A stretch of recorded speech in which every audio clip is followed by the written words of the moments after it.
Ngayong araw ay ating susubukan ang biyaheng Southern Tagalog at ating papasyalan ang isa sa pinakadelikadong kalsada sa Pilipinas, ang Atimunan Old Zigzag Road o Amy Road, na tinatawag din na Bitokang Manok dahil sa likulikong krobada na animoy bituka ng manok.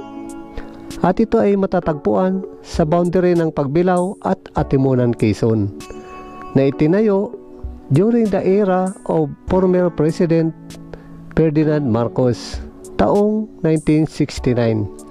At atin din sisilipin ang status ng Bantakay Falls na isa rin sa dinarayo dyan sa Atimunan, Quezon. Tara at simulan na natin ang panibagong kwento ng ating paglalakbay. Let's go!